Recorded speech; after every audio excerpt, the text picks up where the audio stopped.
As fires burn out from yesterday, a wandering mare's found a better way. For just as night seems most dark, the sunrise comes to warm our hearts.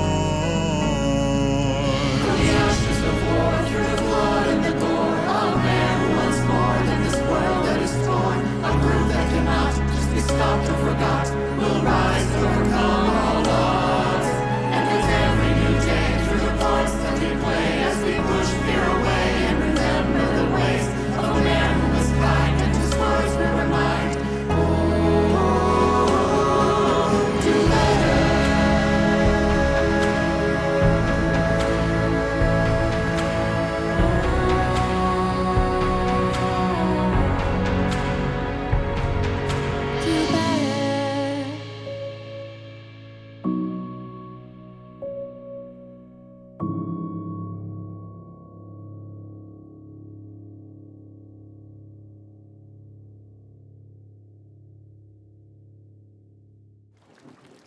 The radiation sickness was starting to get to me again. I could feel my body's weakness waiting to take over, and I refused it. There would be time for rest later. Now was the time to make sure my friend were cared for.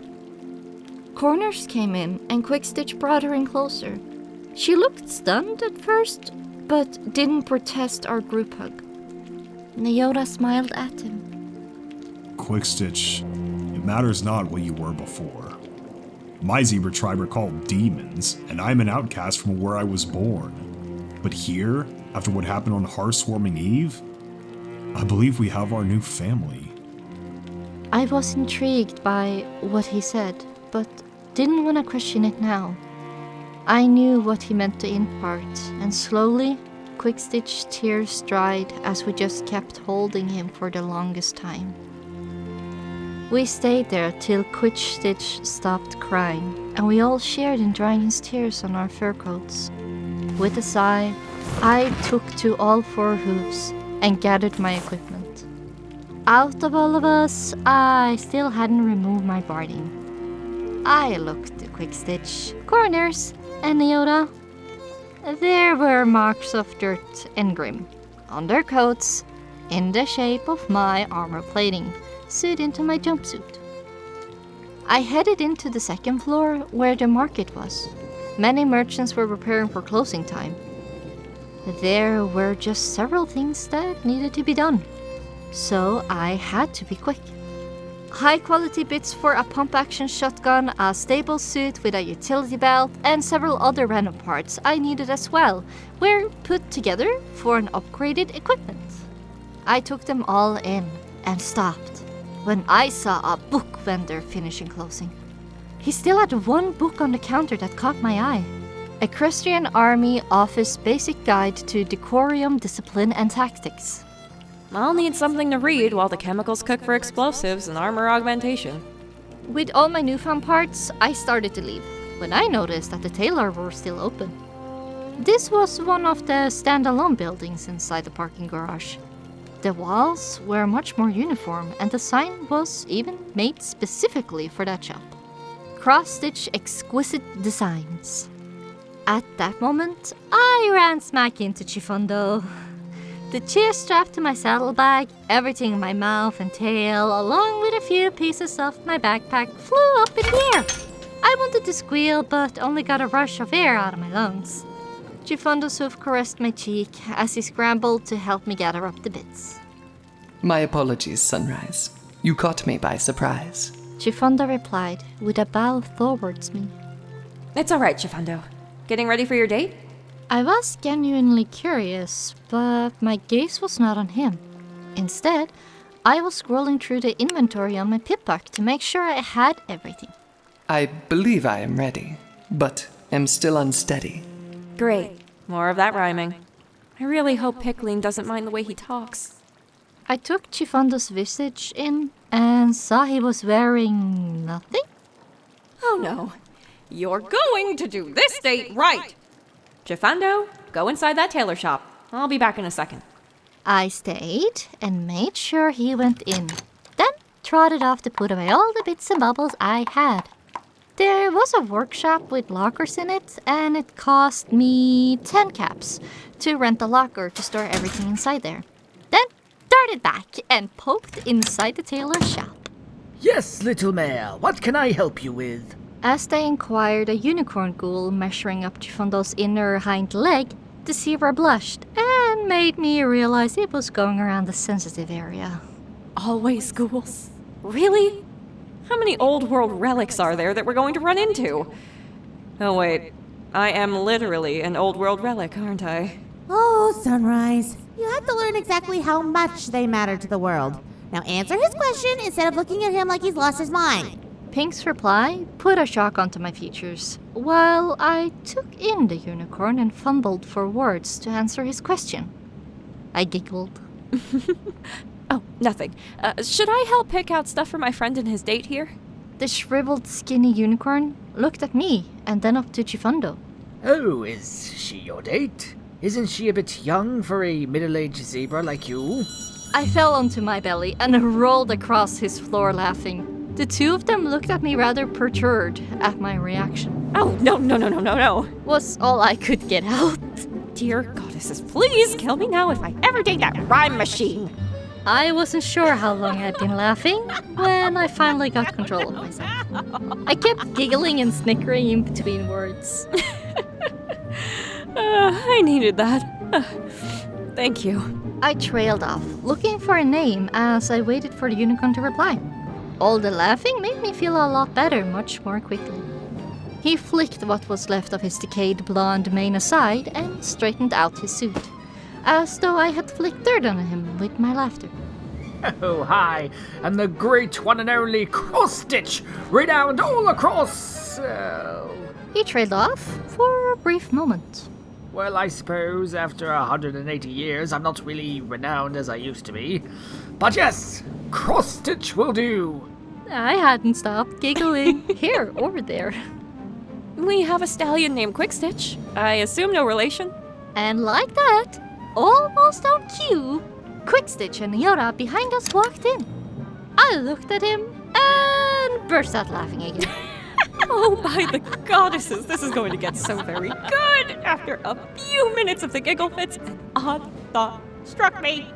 Both of the new arrivals looked at me like I was some crackling mad old granny. Chifondo, would you prefer a suit like Cross-Stitch? Or something more like what I'd wear to a date? I teased through the heckling as my insides begin to hurt from how much I needed to let this out. Cross-Stitch looked at me a bit distressed and then reached back to lift Chifondo's tail while he was blushing furiously. The zebra stallion squinted and tried to put his tail back down for modesty. Then the unicorn huffed and used his telekinesis to bring over additional pieces of template fabric. These ones are dress forms. Oh, don't worry. I will measure you for both and fashion something that will be quite stunning. Wait, who is your date? I am going out with Picline tonight to see how well we will dine. Chifondo replied with a bashful grin. Oh, Picline. Well then. I'll just have to make sure something extra special is ready for her to see. The entire demeanor of the tailor changed. He got brighter, like a light had been turned on over his head. He moved with a purpose that could not be doubted. This was a very special task. I have the very reason for inspiration now, he declared, and scissors began to furiously cut away at fabric. 2 sets of clothes, one a stallion suit, and the other a blank dress form. Go on, step back there and try both these on, and then come out and show us. Chifondo took the suit and dress onto his back and trotted out of sight. Is Chifondo going to be wearing a dress or a suit? Quickstitch questioned with a very confused look. Chifondo narrowly fell head over hoof getting behind the curtain. Apparently, if I understood Cross-Stitch right, both. I turned to the olive stallion and giggled. I also assume no relation. Quickstitch blinked at me and growled a bit. No. I highly doubt I'm related to. To be honest, yes, he could be. Both of us turned to the Gould unicorn with a dumbfounded expression. He continued to cut along a pattern and was preparing a new piece of fashion wear, while Chifundo struggled to put the clothes on. I got around before the mega spells went off. I think I must have been at least 100 mares back then. I would not be surprised if he was related to me. The case of my giggles continued and seemed to have nowhere to stop in sight. Oh, if you really are related to Quickstitch, I swear I'll make him never pay for anything ever again. All right, Quickstitch, make sure. Naota was standing there, having snuck up to us and put a hoof in my mouth to shut me up. Now with improved brass shoe flavor? He looked at me, then at Quickstitch, then back to me. I've gotten our room arranged. He said, removing the hoof, and that apparently broke my giggle case. Sunrise. 100 caps says Chifundo looks better in the dress. I blinked at the black-striped companion a few times, and then put my hoof out. I don't have 100, but 50 caps I can wager on that one. We shook hoofs and sealed our bet, then waited for Chifundo's appearance. Did I just strike a bet that our zebra shaman looks better in the dress? Well, no, I bet against that. Then again, I've been looking at him as a stallion. And does that mean Naota has looked at him as a mare? Oh my gosh, that is so adorable! Pink squealed and tossed a bucket of ethereal popcorn around my vision. Chifundo exited first in the dress form. It was an elegant pearl white with a set of soft red roses arranged from the V-neck collar. Those flowers ran from the zebra's chest to the hem at the bottom with his rare hooves. He twirled and pranced with the best mares I had seen at a gala.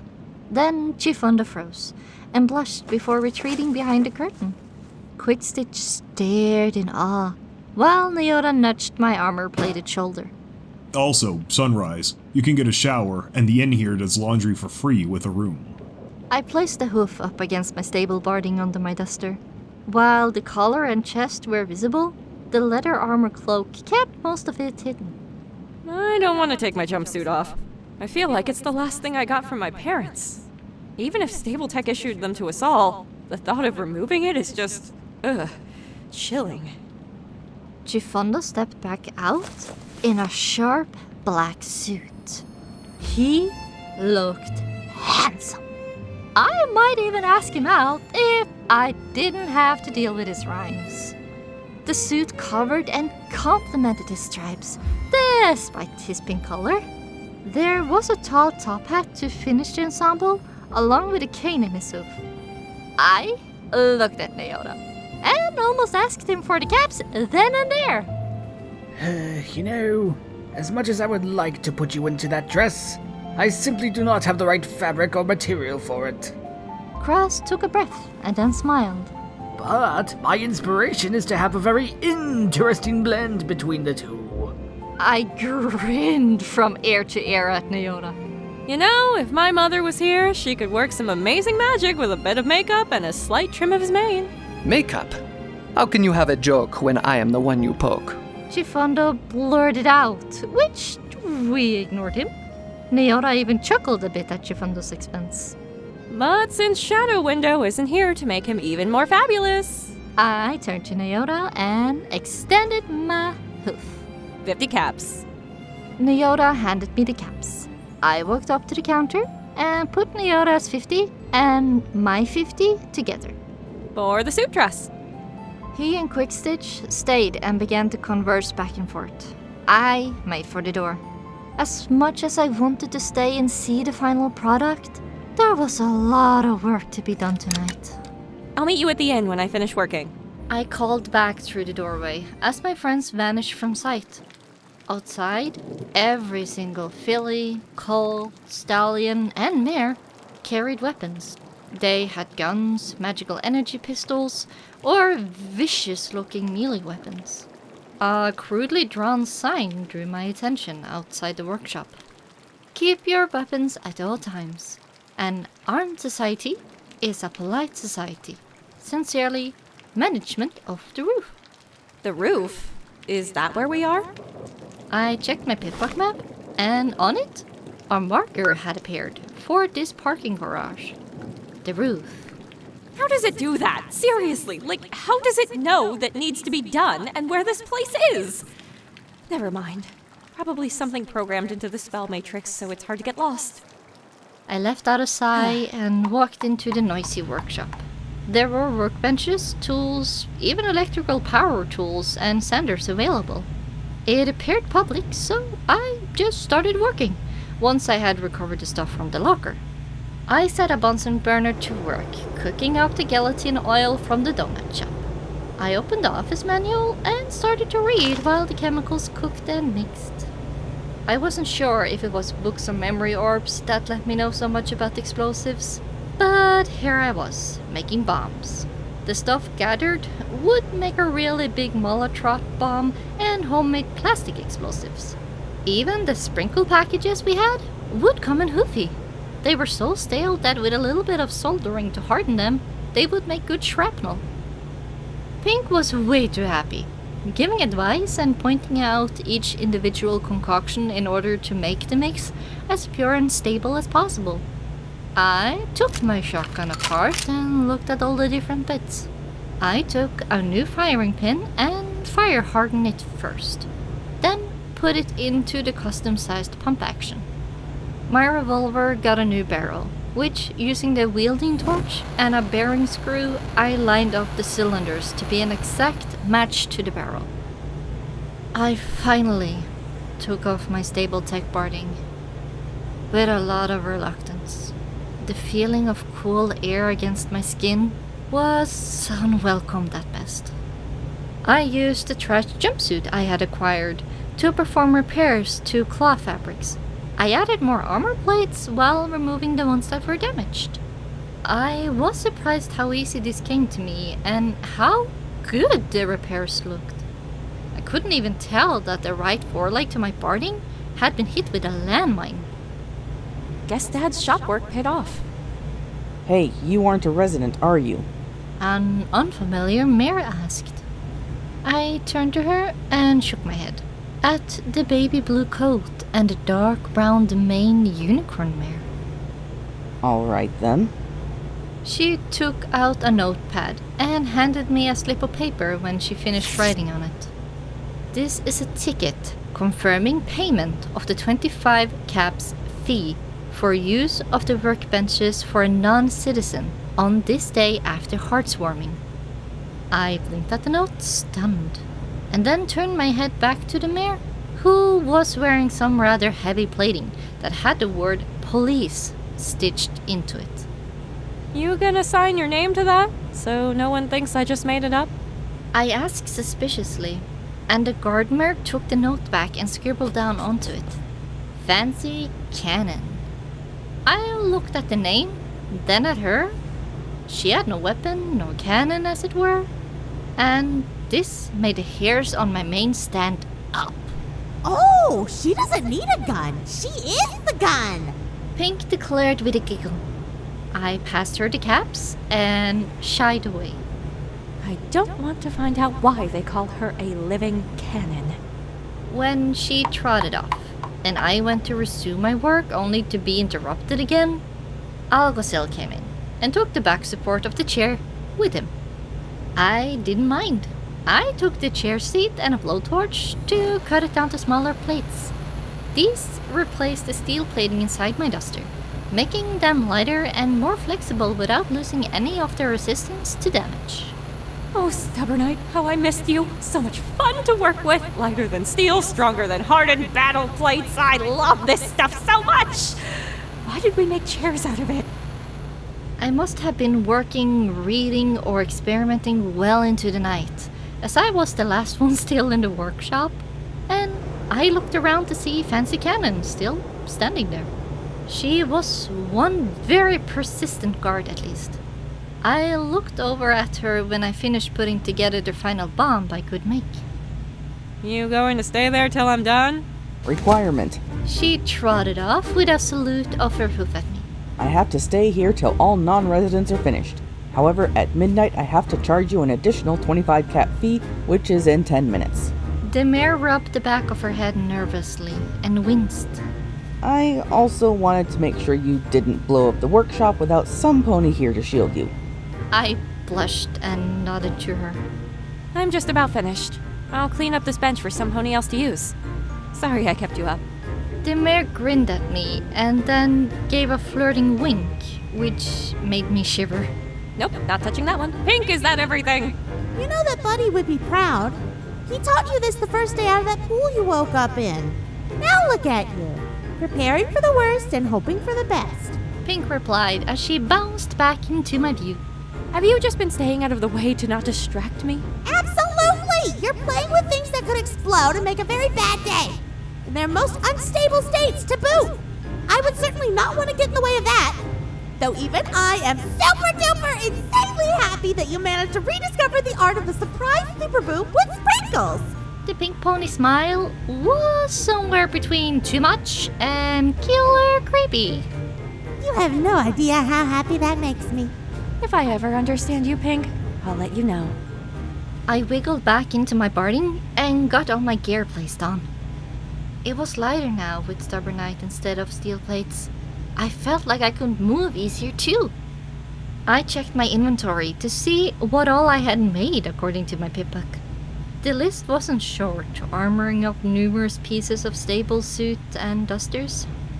I had made homemade claymores with fire hardener sprinkles, Molotov cocktails, 2 10-pound Molotov bombs, shotgun bit short shells, and the biggest pieces, homemade amphil bombs with sprinkle shrapnel.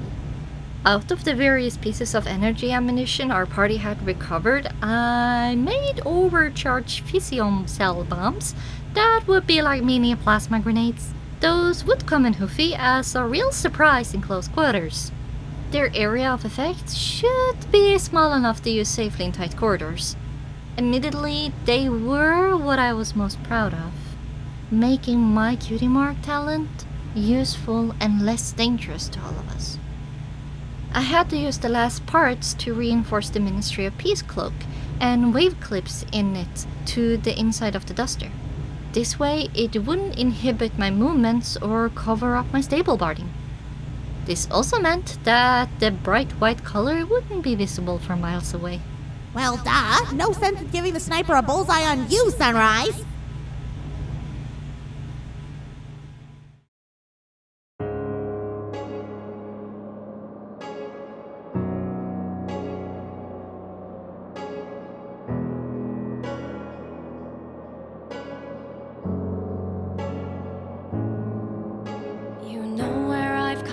But not from how far. Our journey so ruthless, I still bear the scars. And what matters ain't that the world saw its end, but what kind of life we will spend. I'm trying to be better, but still miss the mark. And each time I save you, I'm left in the dark. No, when you're in trouble, I'll be by your side. My love for you ain't gonna hide.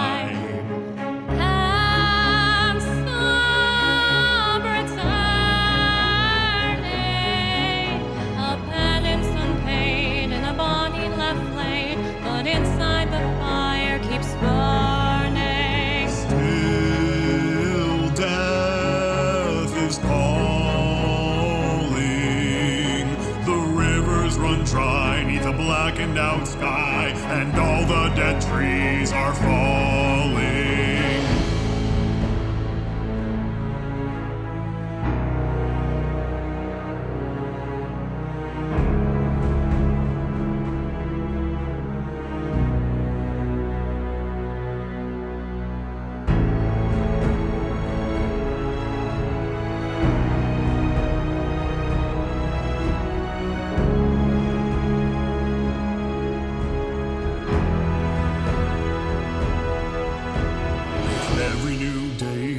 creatures we face will seek, will judgment, our mercy, or grace. Decision is needed for those who survive, of whether you'll be left alive. And all bloody work for a hope that we hold, of past golden age and its story still told. And what sacred virtues we're able to heed, to bring back to those who are in need. The future